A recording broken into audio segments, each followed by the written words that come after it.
Dragon's Dogma 2's initial release was surrounded in controversy, probably with good reason.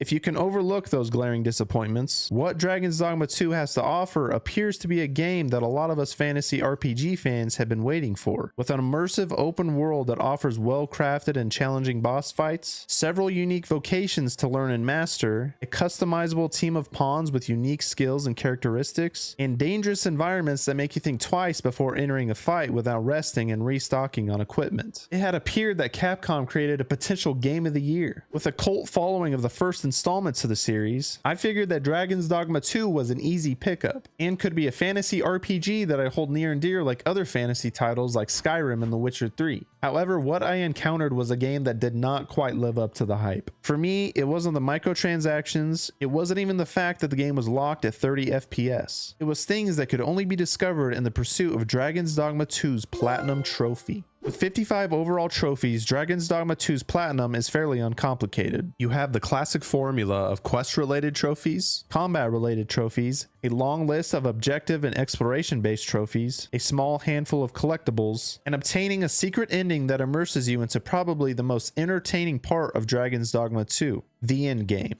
With 55 hours of gameplay, my pursuit for the Platinum Trophy can be broken down into 4 main steps. Step 1. Play through the game until the point of no return. Dragon's Dogma 2's main storyline goes through 2 world-changing events that lock you out of areas, which leads to a handful of missable trophies. Step 1 allows me to not worry about anything else other than simply progressing through the main storyline. Step 2. Unlock all missable trophies and clean up any others not obtained during the main storyline. This step, understandably, was the most time-consuming and highlighted the issues that I had with the game. More on that later. Step 3. Continue the main storyline and achieve the first ending of the game. And finally, step 4. Venture into the proper endgame, obtain the second true ending, and unlock Dragon's Dogma 2's Platinum Trophy. The game starts off with our character attending a royal party, where our identity is revealed to be the sovereign over the mythical land of Vermund. Shortly after we take our seat on the throne, our vision blurs and an ominous voice tells us to abandon our reason in order to see the world in its true form, whatever the hell that means. After passing out, I wake up in a prison cell where I get to customize my character.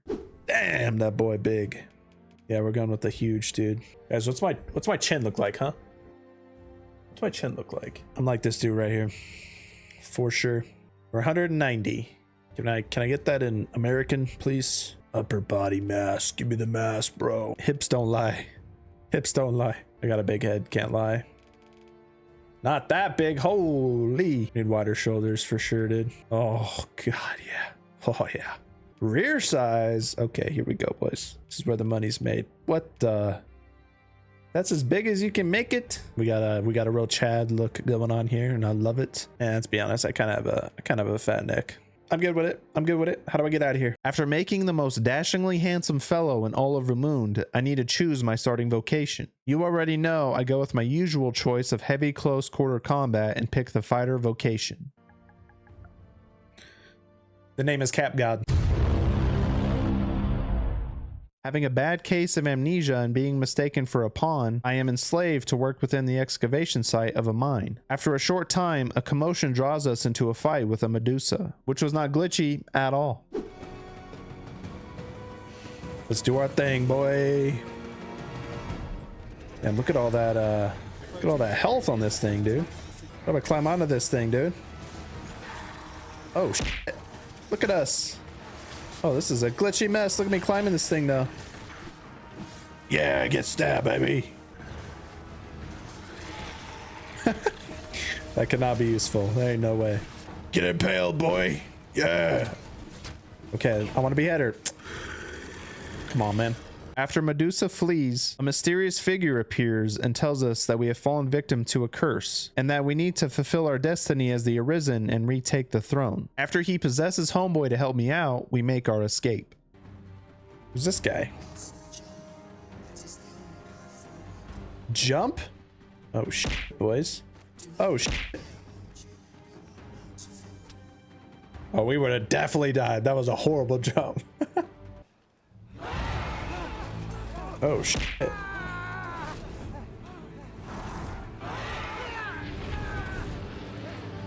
Wait, are we riding this thing?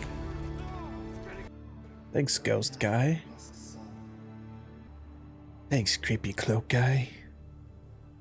Get a goat. After this chick snipes our ride out of the sky, and the game displays in an extremely corny fashion that you can't go into the water by killing off my boy. What the hell is in the water, dude? I'm introduced to Justin with two ends, who asks me to accompany him back to town to treat my wounds. In doing so, I got my first trophy. There we go, boys. Trophy number uno. On the way to town, I am introduced to the game's combat. Okay, that's my ability. It's interesting. Ow. Oh, I'm so used to like a freaking roll, dude. Oh, I'm getting absolutely cooked here. So used to a roll and a lock-on system. Can I break Bo's posture already? Sheesh. Arriving back in town, I meet the lady who killed my ride, and she immediately recognizes me as the Arisen. This prompts her to bring me to a riftstone to create my first pawn. Do I want an archer on my team, a mage, or a thief? I'm gonna make him a mage. It's a lion man, a very wisdomous lion. His name is going to be Aslan. If you don't know, now you know. If you guys don't know what I'm talking about when I say Aslan, read a book, okay? Read a freaking book. Yep, this is my dude, my main man. Aslan.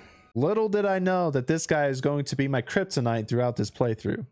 Your main pawn is your right-hand man. They can always be resummoned if they die. You can task them with quests and finding items, and they also warn you about potential threats and can even open chests. You can also have up to 2 other interchangeable pawns as a part of your team, which I encounter my first set shortly after. Several goblin encounters later, I make my way to the next town where I go into cardiac arrest and get a glimpse of Bay for the first time. I awaken to a scene from the past in which I am fighting an enormous dragon where I earn another trophy, and get a little more backstory of how I became the Arisen. Sheesh, brother. Oh, we got cooked. Oh yeah, we're charcoal. Look at our face, man. Oh, is this what happens to our chest? They freaking That's why we got that ugly ass scar on our chest, dude. This dragon took our heart.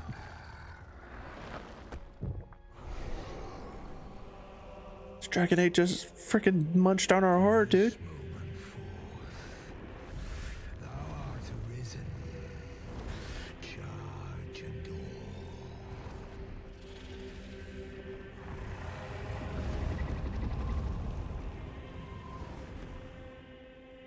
I'm so confused.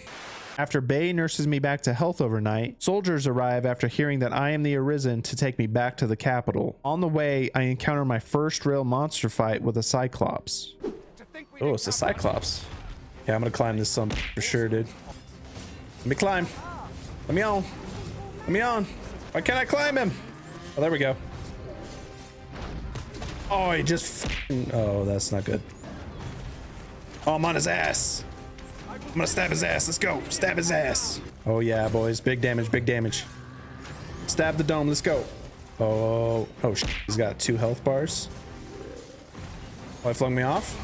Oh. Oh. Oh. When you take damage, not only is your remaining health reduced, but the maximum health you can recover is reduced also. Yep. I know about that. Okay. Yep. And I'm dead. Okay. After dying for the first time, I learned about the necessity to rest in between major battles in order to regain full health and stamina. To do so, you either rest at inns in major cities or make camp in a nearby site. Before taking on the Cyclops again, I rest at a camp and earn another trophy. Oh, trophy boys. Then I take down my first real monster for good. Climbing up his ass, boys. Climbing up his ass. Get him. Let's go. Yeah, look at him. Look at my freaking homie stabbing that butt. Or I'll take off his calves. Bite of his calves. Is he dead yet? There we go. After I find an ox cart and make my way to the capital for the first time. Here I am introduced to Brant, the captain of the palace guard. Brant recognizes me as the true Arisen, but warns me to hide my identity for now in order to protect my life from the Queen Regent. He continues to tell me that there is a pretender taking my place at the throne by the will of the Queen Regent to protect her family's continued prosperity. Brant tasks us with meeting him at a tavern late at night with plans to help us earn our rightful place on the throne. After that conversation, I get another trophy. Okay, there we go. Another trophy, boys. Just story related trophies, but trophies nonetheless. Returning to Brant, he tells us that the best way to prove that we are the true Arisen is to attend the coronation of the pretender to show off our true power. However, only members of nobility or those that contribute greatly to Vermoon's prosperity are granted entry. So Brant tasks us with several quests. The first of them being to sneak into the castle to prove the Queen Regent's wrongdoings. The Queen Regent's son Sven tells us that he's also suspicious of his own mother and promises to report back to Captain Brant if he finds further evidence of the Queen Regent's corruption. Next, I am tasked with numerous missions in which I am to rid several areas overrun by monsters. Along the way, I encounter another Cyclops, this time with full health. We're not doing much to him. Ow. Shit. Yes, heal me, Aslan. Oh, oh my god, I gotta quit getting sat on by him though. Damn, Danielle is all up that booty. Oh shit. Aslan, oh god, I'm getting cooked. Am I dead? We're back here. Good stuff. I'm gonna have to fight this guy for another 20 minutes though. Oh my god, he did it to me again. Oh god. Oh no. Where did Homeworld just get launched? Dang, Mittens. Oh no, Mittens is in the water, man. Oh shit. Oh shit, he's dead. Because he's in the water. He fell in the water, so it killed him, dude. Let's go. After dealing with my first major monster fight, I make my way to clear out a mine of goblins where I finally find a respectable set of armor and risk everything to open this chest. I think it's like right below me. Very interesting. Think I can make that jump?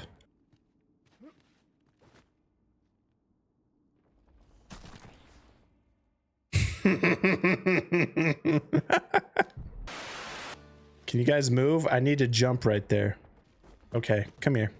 Oh, I just knocked off Aslan. I just killed Aslan. Okay, it's fine. Ready? Here we go. Oh, beautiful jump, boys. I'm alive. Did you see that shit? Let's go, baby. A fairy stone. Got you, Aslan. That was a freaking W&a-half, boys. Look, everybody fell to their death, man. What the frick? Oh no, Mittens. Oh no. After clearing out another mine full of lizard people and making my way to the next destination, I encountered a Minotaur for the first time. Turns out the Minotaur might be him. Oh shit. Oh my god, he's bucking me off, man. Holy shit. Holy shit. Danielle's down. He just bucked me off. We're getting fried out here. Momo's down. Oh my god. What's happening? Aslan, do the work, boy. I gotta heal some mother suckers, man. Oh god. Aslan. Don't let me die, brother. Oh, Aslan's down now too. Oh my god. Everybody's gonna freaking die, man. Oh god. Get up, suckers. Oh shit! Oh, look at us! And I'm dead. I got a trophy though, boys.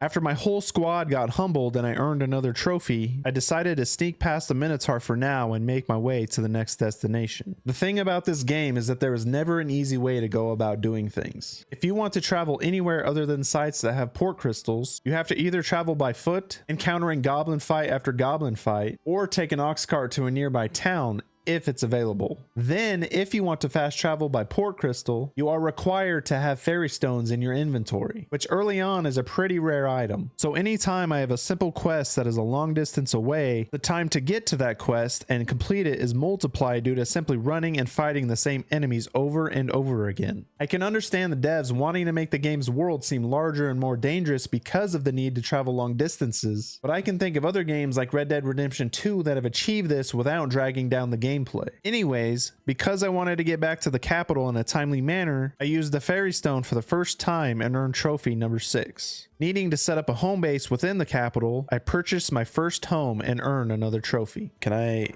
renovate this joint? Because it's kind of a On my way to the third and final monster culling mission, I encountered my first griffin since homeboy got sniped out of the sky. To say this fight did not go as planned would be a massive understatement. Look at his health, dude. He's got 5 different health bars. Oh, we're gonna get cooked here. Dude, we're like doing nothing to his health. Danielle's riding him right now. Danielle, don't die. Okay, we land. Thank you. God, it's huge, man. That's what she said. I'm on that ass, boy. Oh, shit. We're going for a ride, boys. We're going for a ride, boys. Oh, God. Where are we going? Oh, I got a trophy. Where are we going? Boys.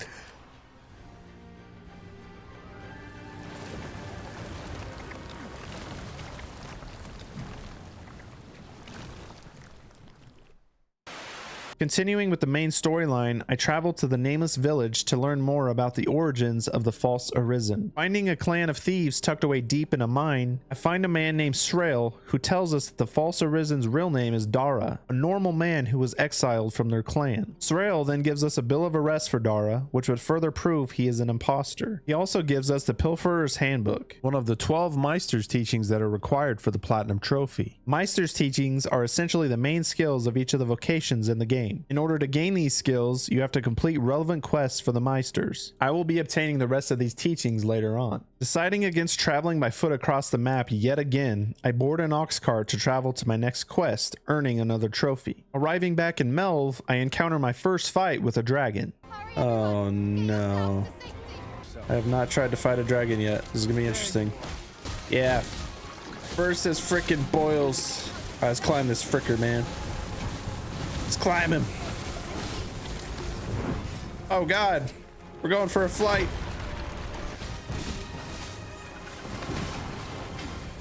Are we supposed to kill this thing, dude? This is gonna take forever. Yeah, let me on your head, boy.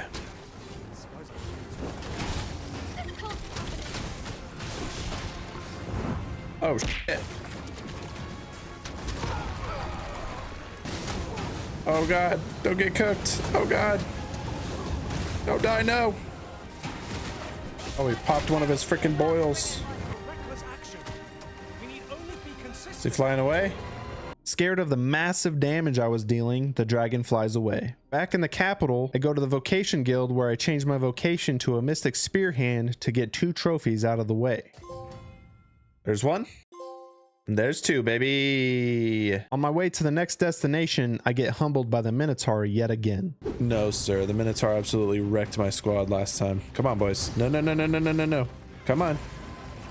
Great. Aslan's dead. Damn it, boys. Danielle's dead. Holy, look at all these freaking goblins, dude. Oh my God. Everybody's down. Momo's down. Danielle's down. My whole squad is down. Look at all these goblins. There's a griffin up above. Oh my God. Danielle, get your ass up. Oh, dear sweet baby Jesus. This is crazy. This is crazy.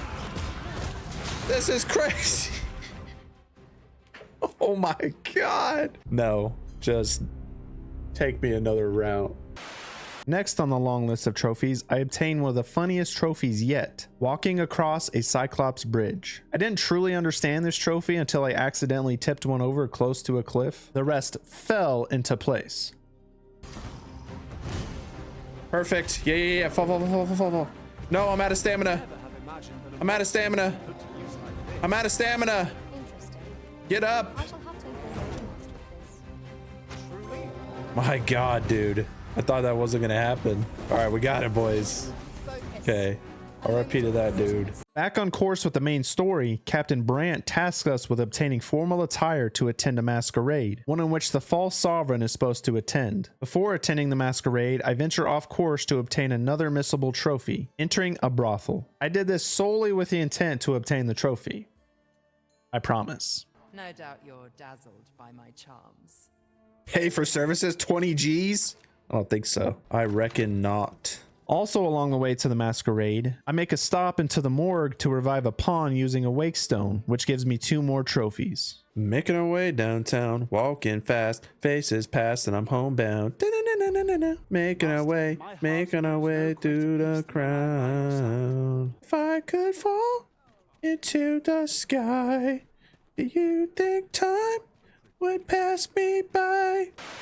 Finally, it is the night of the masquerade, and we gain entry earning trophy number 16. Immediately upon entry, the false sovereign is shown disappearing into the building somewhere. Through a hidden passageway, I make my way back into the same brothel from earlier where I find the false sovereign. The Queen Regent interrupts his night, and I am introduced to the other big bad responsible for taking my rightful place on the throne, Lord Phases. This storyline is so simple, yet I have no idea what's going on at the same time. Back in Melv, Bay is exiled from town for not being able to defend it from 2 different dragon attacks. After spending the night with her, Ulrika leaves in the middle of the night to avoid arrest. I am tasked with finding where she went and shortly after find her in Harv Village. Doing so, I earn her max affinity, which gives me a trophy. Shortly after a bit of leveling, I teach my pawn the special skill for his vocation and earn another trophy. From there, I go to a rift stone, which is the main hub for all things pawns. These can be used to hire new pawns, or in this case, set a quest for your main pawn. Setting a pawn quest can be as simple as finding a specific item or killing a cyclops to progress towards the completion of a pawn badge. I set my pawn on this quest and earn another trophy. Finishing up the main quest line in Vernworth, we accompany Captain Brant to the castle in an attempt to interrupt the coronation of the false sovereign, but we are stopped by a mysterious power that takes over my pawn. It is revealed that the false sovereign has a medallion that grants him the same powers as a true arisen, therefore taking control of any and all pawns. In actuality, I have no idea what's going on. In a search for answers to stop this mysterious power over pawns, I then travel to the next main area of the game called Batal. Batal, however, is a land that is mainly populated with Beastren. In order to gain entry, I have to obtain a Beastren mask to blend in, which conveniently happens to be for sale in a shop near the gate.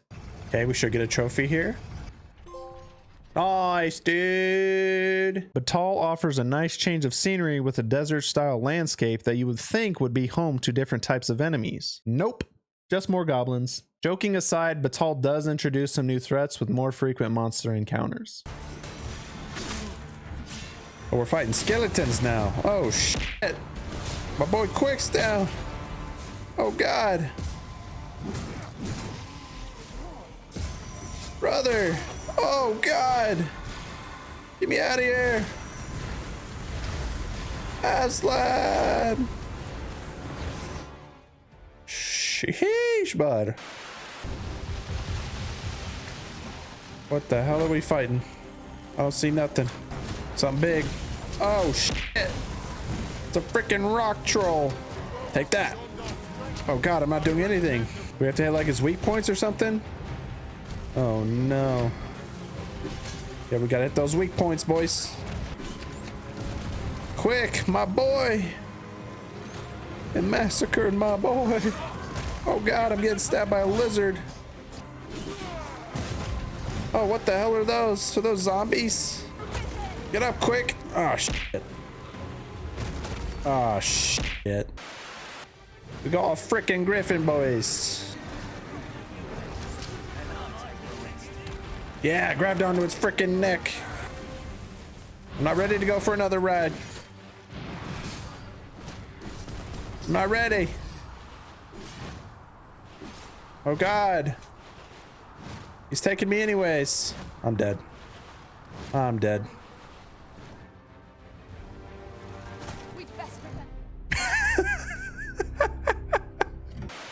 Finally, in the main city of Batal, I encounter the Pathfinder yet again, who tells me that there is a magic research lab here in the city. This lab holds the answers surrounding the mysterious power that the false sovereign has obtained, or in other words, the God's Way. He tells me that I can get answers from a man named Ambrosius. After finding the man, he tells me that a God's Way is simply created with a certain type of crystal, and by refining said crystal, you can harness power over pawns. To find these crystals, Ambrosius tasks us with meeting the Dragon Forged. At the Dragon Forged, he tells me that another man, Phases himself, also approached him to obtain similar knowledge. To learn more about the crystals, I talk to several more people and find a small city that emerges from the sea. Making my way through the cave into the seafloor shrine, I meet a spirit named Rothice. After this man rambles on about some nonsense, he gives me the God's Bane blade. Yeah, that sword has seen better days.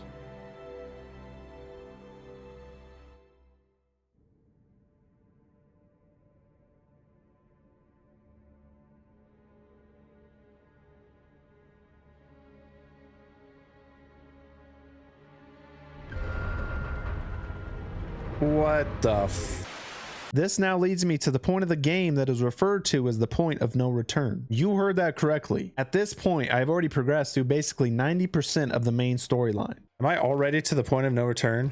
Wow. We're almost 2/3 of the way done with the main story. This game is shorter and smaller than it's presented. Yeah, dude, this game is kind of disappointing. I'm not sure if it's the oversimplicity of the whole thing other than a few unnecessarily confusing plot points, or that there's really nothing to get emotionally invested in. You're a king trying to get his throne back. That's it. I know that a well thought out story is not always the focus of some fantasy RPGs, but I know of several games that can achieve quality gameplay and a well thought out storyline. Like, I don't know, Skyrim, The Witcher 3, Breath of the Wild. Hell, even Stardew Valley has a better storyline. Bitching aside, being at the point of no return means that it's time to start cleaning up the other trophies that I will be locked out of if I progress any further. The first task in hand involves several trophies obtained from fighting Medusa. On my way there, I encountered several groups of enemies, which leads to another trophy. Got a trophy, boys. Reach the maximum rank. Let's go. Next, I find Medusa hiding in her hole. There she is. Need to take off her head. Holy shit, she just launched me.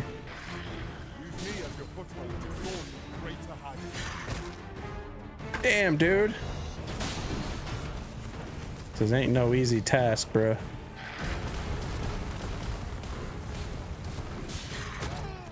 Jesus. God, I can't climb her, dumbass. Sit still. Yeah, stay out of her gaze.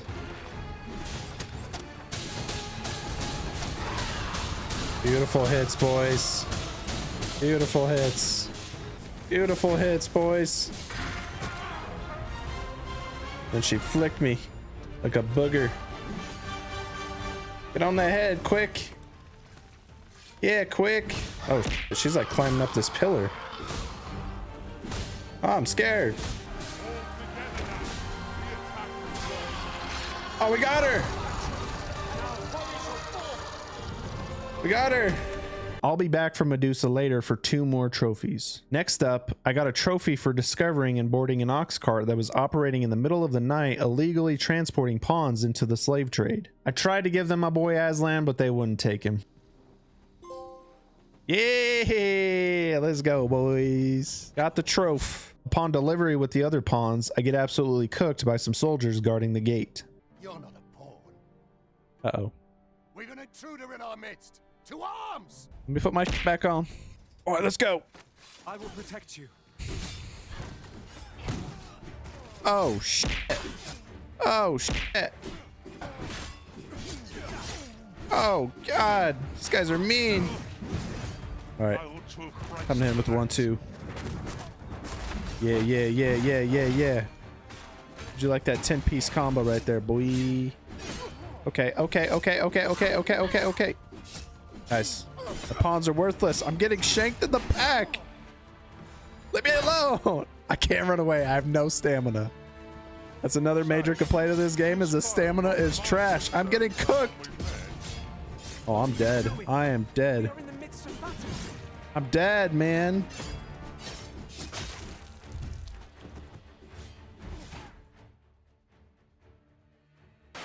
For the next hour, I attempted another trophy which simply states, used illicit means to pass through the gate at the border. That border being the one that I passed through earlier with the beast mask. Problem is, I did not know exactly what those illicit means entailed. Oh, this is what I need to sneak into. Yeah, this is what I need to be in. Need my homeboys to wait. And I need this guy to stop being aggro. Y'all do your thing. I'm gonna go through the gate now. Oh, good. Aslan's down. All right, Aslan, I'll get you back at some point, buddy. I need to go through the gate. Sorry, it's for the trophy. Don't be suspicious. Don't be suspicious. Go, go, go, go, go. Yeah. For the trophy? I'm in. Give me the trophy. Trophy? Damn, look at my guy. He's just stabbing the shit out of that dude. Does this not count? How long do I have to ride this thing? Oh, no. Damn it, bruh. Okay, I can't have my permit on me. That's so you have a permit to get you across, and then you have the permit that's like you're the resident, and you have to store both those. Okay. Even at this time of day. We should be able to do it now. I need you guys to chill out this time, okay? We're not trying to aggro anybody. All right, we wait.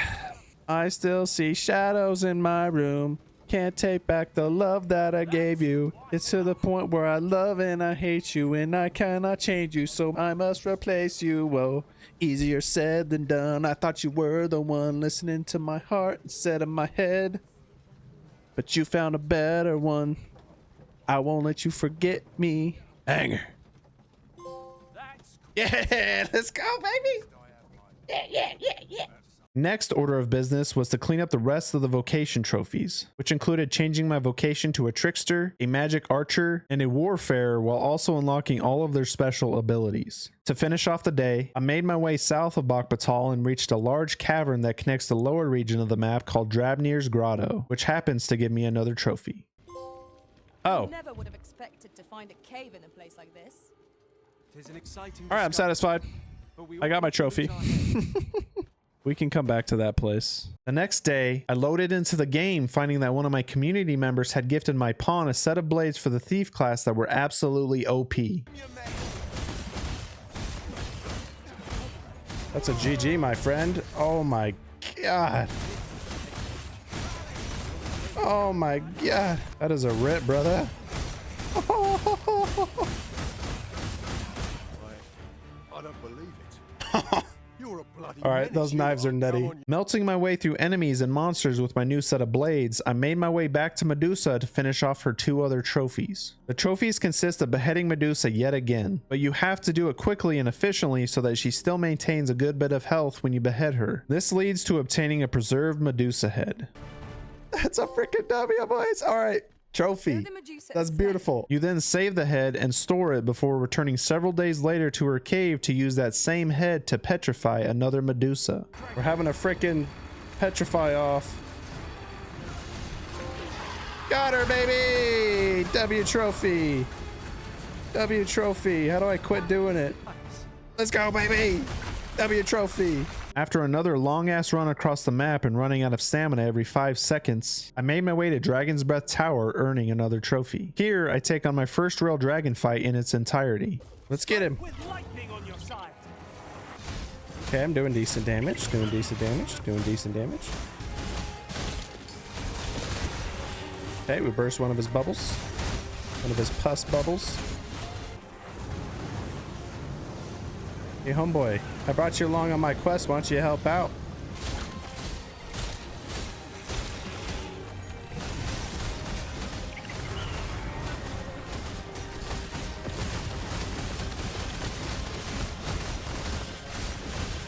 Get him! Dude, climb up. I am pressing up on the analog stick. Why are you going down? Did homeboy fall off? Oh my god. Abdika's down too. Oh my gosh, team. We're falling apart. Okay, 2 more health bars, boys. Get out of the way of the fire. Oh my god. He almost cooked me. Oh, he's frozen. He's frozen. That's GG's, boys. He's down. He's down.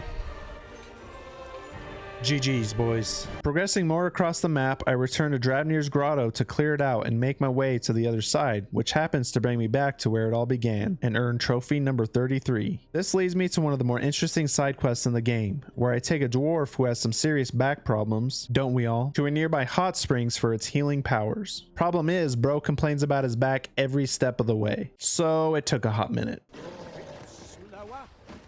Dude, will you chill? I'm trying to fight right now. Dude, he's got to quit talking because then I have to skip through his text while I'm fighting. Dude, stop freaking talking to me, dwarf dude. Making my way downtown, walking slow because this dwarf won't pick it up. Stepping foot into the hot springs myself earns me a trophy. Yeah! Oh, this is a blocked scene. Oh, I'm naked. Oh, don't look, YouTube. Now for the part of the quest for the Dragon's Dogma 2 Platinum Trophy that I enjoyed the least. Seeker's Tokens. Seeker's Tokens are the one and only collectible in Dragon's Dogma 2. There are 240 possible Seeker's Tokens in the game, but I only need to find 80 of them. Though I only needed to find a third of the total tokens, the repetitiveness of finding these stupid things makes me begin to have a more intense dislike for this game's world. Because these Seeker's Tokens are spread all across the map, it requires a lot of running. And I mean a lot. It also leads to encounters with the same enemies over and over again, resting at camps every chance I get, and reviving my pawns every 5 seconds. If the devs wanted to make exploring so daunting, they should have worked a little bit harder on actually making it enjoyable to explore. Although, I still managed to have some fun along the way. After spending almost 4 hours of my life that I'll never get back, I find the 80th and final Seeker token. The next trophy had me questioning why it ever made it onto the list. So essentially, one of the trophies is I have to have somebody steal my from me, and then I have to hunt them down and kill them and take all my back. There should be a guy here that will steal my from me. Just wait there, boys. Don't need you killing this dude. Not you, where you at? This guy right here. This guy right here needs to steal my shit. So if I get hit and stumbled, he will tackle me and steal my stuff. Yeah. Do it. Beautiful. Okay. Here we go. Yeah, okay, there we go. Another trophy, boys, another trophy. That is one of the sillier trophies, I would say. Shortly afterwards, I had to summon and hitch a ride from a Harpy. To summon the Harpy requires a Harpy Snare Smoke Beacon, an item I found once in the entire playthrough. After messing up and using it earlier in the game without knowing its purpose, I was out of options and had to do the unthinkable. Spend real money for the item on the PlayStation Store. I know, I'm a part of the problem, but I had a platinum trophy to get, okay? There we go. Okay, it actually worked this time. That's a W. Okay, trophy. We love to see it. Another trophy that has eluded me throughout the playthrough is the BBQ Meister trophy, which requires me to grill every type of meat during the night and day. I'm not exactly sure how I hadn't achieved this up to this point yet with the constant resting at camps and cooking meat for health, but here we are. Anyways, I farmed a few oxen, got the different types of meat that I needed, and the trophy popped after grilling only one type of meat. Wow, that's all I had to do was one more freaking meat, dude. All right, there we go. From there, I returned to the Dragon Forge to upgrade my weapon using Wormfire crystals obtained from killing dragons, which maxes out my weapon and gives me another trophy. I spent the remainder of this day working to obtain a badge for my pawn by killing 30 Cyclopses. Taking advantage of the miles I was putting in on foot, I decided to tackle another major exploration-based trophy, discovering 50 locations. As quickly as you would think a trophy like this would come in an open world RPG, these locations do not include major cities, small towns, or camps. This trophy only pertains to dungeons scattered throughout the map. Exploring these dungeons quickly became very monotonous. More often than not, these dungeons are filled with the same annoying enemies, lackluster loot, and all have very similar environments. Plus that damn stamina bar.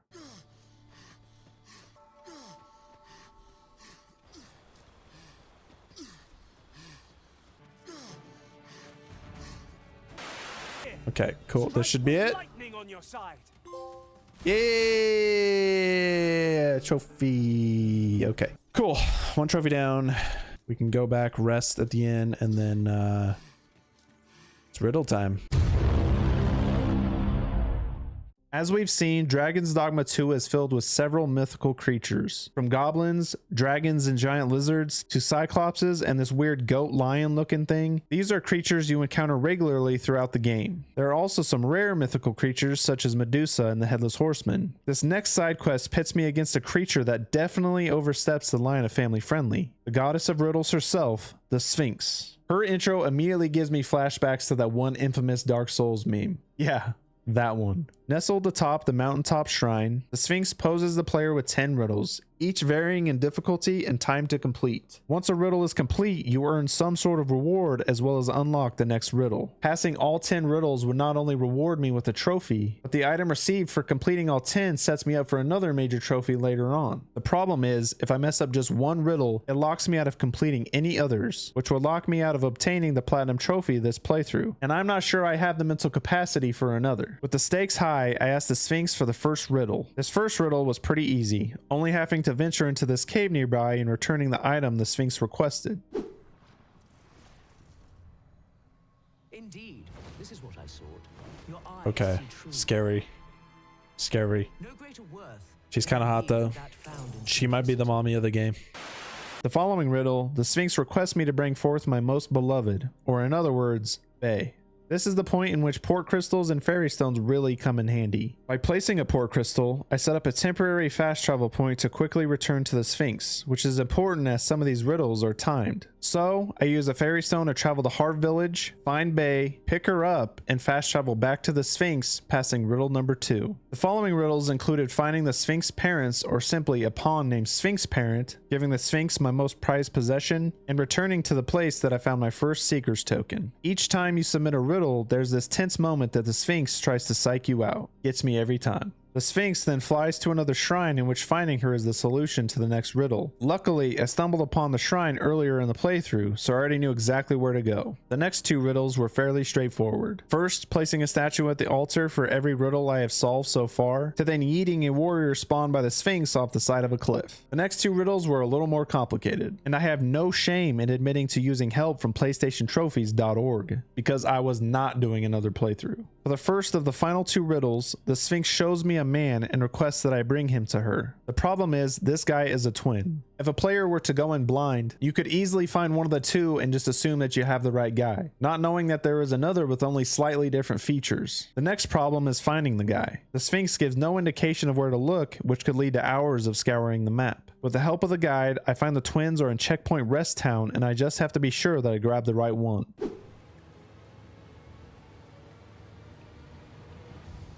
To pluck a human from the faceless swarm is no less a challenge than to seek a single grain of sand on the Alta Batal coast.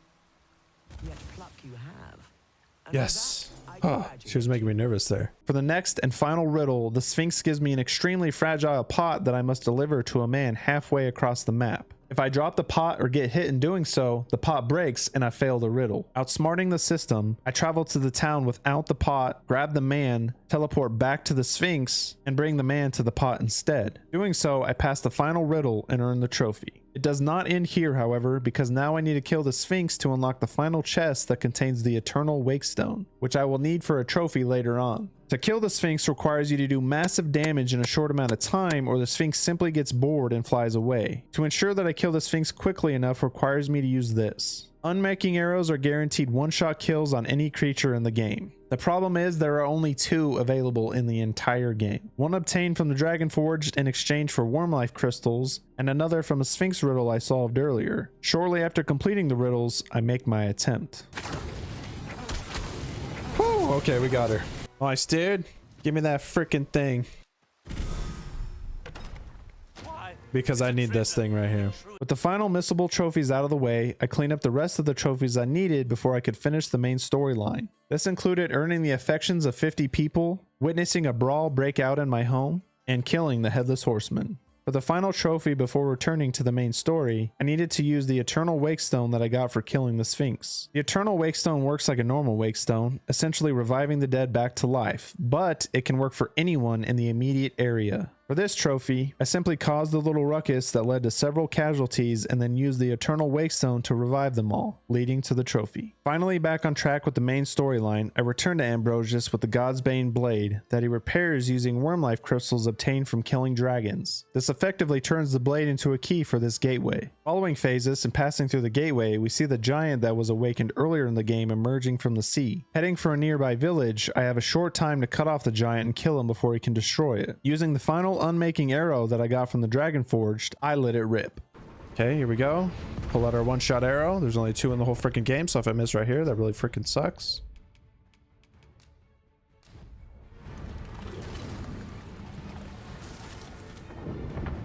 Yeah, okay.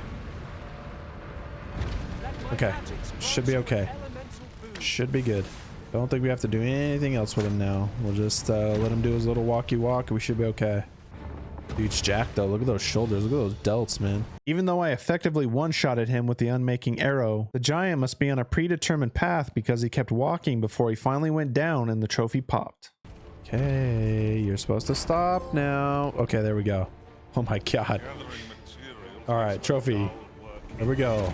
Sheesh, dude. I then follow Phasis and the False Arisen to the top of a tower where Phasis is attempting to summon a dragon. After mowing down the False Arisen and his men, we go to stop Phasis' ritual, but we are too late. As a dragon is being summoned under Phasis' control, another dragon enters through the portal, effectively turning Phasis' dragon into a fried pancake. After Phasis goes night-night, the dragon reveals himself to be the one that took our heart and turned us into the Arisen. He gives us a choice of either letting him kill Bay and walk away, or to fight him. Obviously, I chose to fight his punk ass. It's funny. He thinks I'm just not gonna stab him in the back of the head.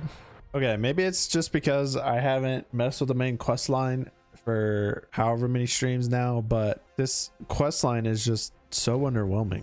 Like all of a sudden I'm riding this freaking dragon, dude. I understand this is the dragon that stole my heart and I need to defeat him, but like just doesn't, feels low impact, you know. Come on, buddy, fly faster. It's not even adding his wings. How's he flying right now? I'm gonna fight in a volcano.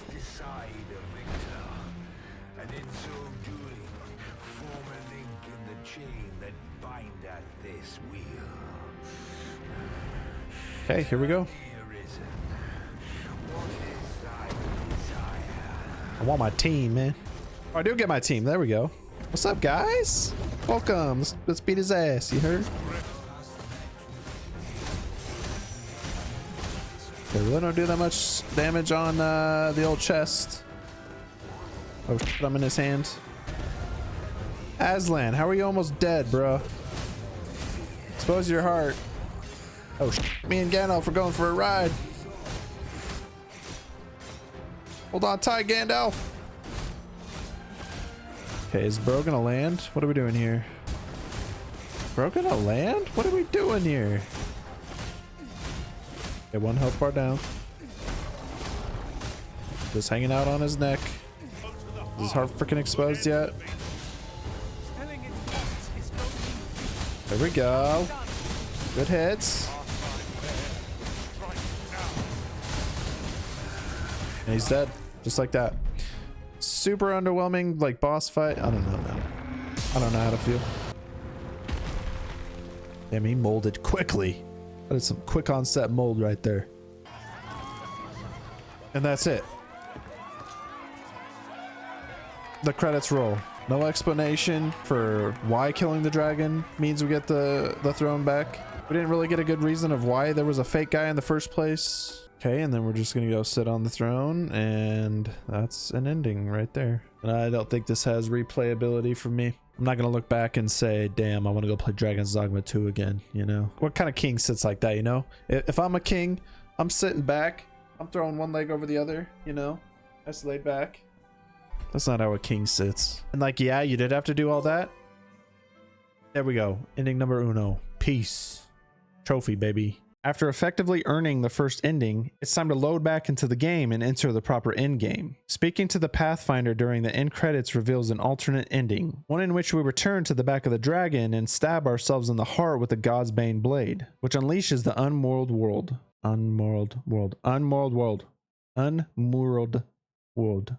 Unworld World. The Unworld World is a dark reflection of the world we left behind in the first ending, and is the consequence of abandoning our peaceful rule over the land. The rules are also different in this version of the world. Night and day no longer exist, enemies are stronger, and if you die without reviving by Wakestone, you are transported back to the beginning of the Unworld World when you first spawn in. If I fail any of the quests in this area, not only is there a chance that I have to restart, losing hours of progress, I could lose out on the Platinum Trophy this playthrough. The first order of business in this hellish new world is to pass 4 trials. Unleashed into this new world are 4 different dragons, all with unique abilities and are far more difficult than any boss fight in the base game. I'm so glad this secret ending exists because although it's an ending that a vast majority of players are probably going to miss, the stakes are high, the boss fights are actually fun again, and it makes up for the lacking story of the base game, even if only slightly. To get things started, I make my way to my first trial. Aw, shit.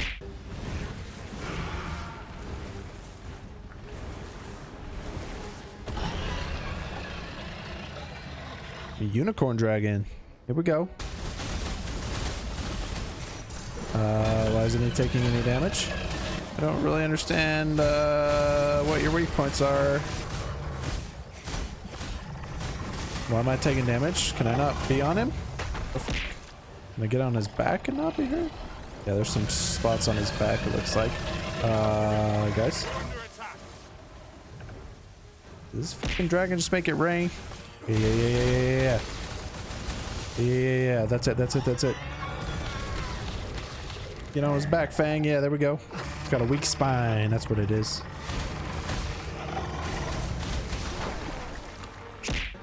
Fell off. Alright, this is a true boss fight. Now we're talking. I'm way too high up. I'm dead. I only have 1 Wakestone, dude. Oh, it's like red skin's going away. Okay, get on his neck. Yeah. Get on his neck. Need you, my boy.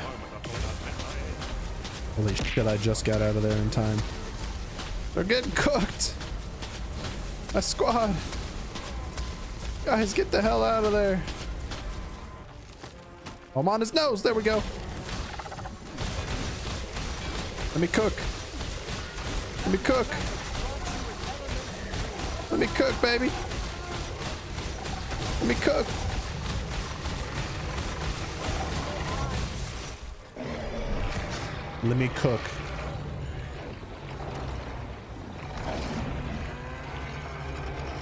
Let me cook.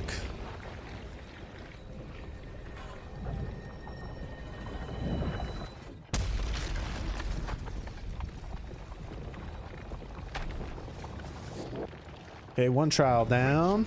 With supposedly the hardest trial of the Unworld World out of the way, I slice and dice my way to the Sacred Arbor to take on trial number 2, where all did not go as planned.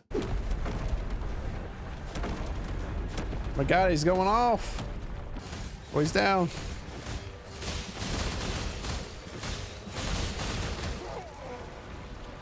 Come on, bruh.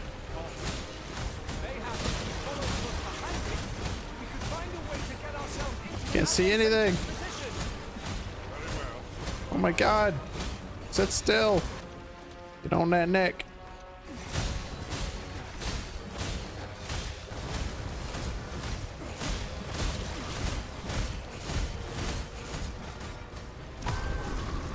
Fuck, I just died. Oh no. Oh, I just died. Damn, dude. Oh. Losing over an hour of progress because I'm an absolute noob, I awaken back at the beginning of the Unworld World, forced to complete the first trial once again before I can make my way back to the Sacred Arbor. Like the great Harry Potter, I make that snake my bitch. Oh God. Get off. Splat.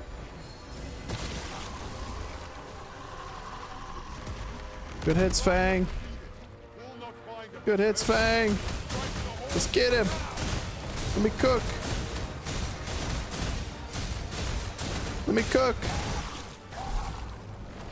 All right. Whew. Yeah, that was the belly flop of the century right there. Making my way to the next trial, I come across the giant that I killed in the base game where my pawn is sucked up into its friggin' eyeball. This somehow reawakens the giant that takes on the next set of dragons where I get to simply sit back, relax, and earn another trophy. Yeah, trophy, baby. Come on, giant, pop off.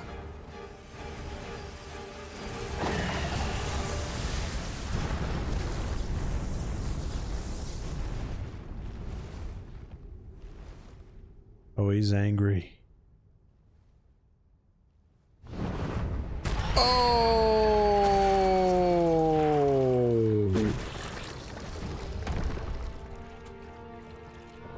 Sheesh.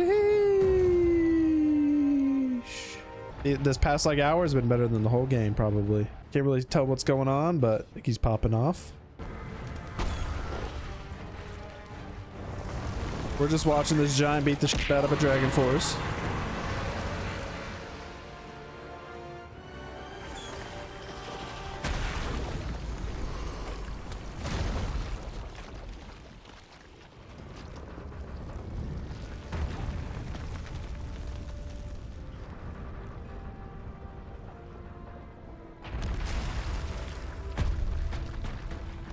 RIP giant. Do I get my pawn back? I do. The final trial brought on the most fierce dragon of the whole entire game. Jokes aside, this trial was the most underwhelming of them all. Simply fighting through waves of enemies to make my way to the statue to destroy it. Well, that was underwhelming.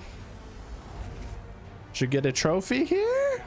Nice, there we go, the hero. Okay. For the next trophy, I return to the Dragon Forged once more to buy the Dragon's Dogma sword. With the trials complete, it is now time to save the world. This quest simply has me speaking with the leaders of the lands that I built relationships with in the base game, and convince them to evacuate their cities and follow me to the portal, leaving this world behind. After tracking down each leader, speaking with them, and completing several side quests, I earn another trophy and return to the Seafloor Shrine to activate the portal. This sets forth some rather intense and confusing events in which the dragon that stole our heart spawns into the world, causing my pawn to turn into a small dragon himself. My pawn then flies me onto the back of the great dragon yet again, where we fight our way to expose its heart. In possibly the most badass scene in the whole game, I fly through the air to stab the great dragon in the heart, killing it for the final time. As the story's events flash before my eyes, the screen refocuses to a world born anew, where I earn a trophy for experiencing the true ending, and along with it, the platinum.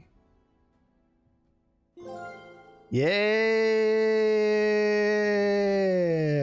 another one, baby. Dragon's Dogma 2 done. Let's go, baby. And that is it, ladies and gentle dudes. Dragon's Dogma 2 is complete, and with it I earn my second ever platinum trophy. If you want to follow along as I complete these platinums, I stream every playthrough right here on YouTube, where you can interact with me and other members of the community as I continue this trophy hunting journey. Thank you guys so much for watching. Be sure to like and subscribe, and I'll catch you all in the next one.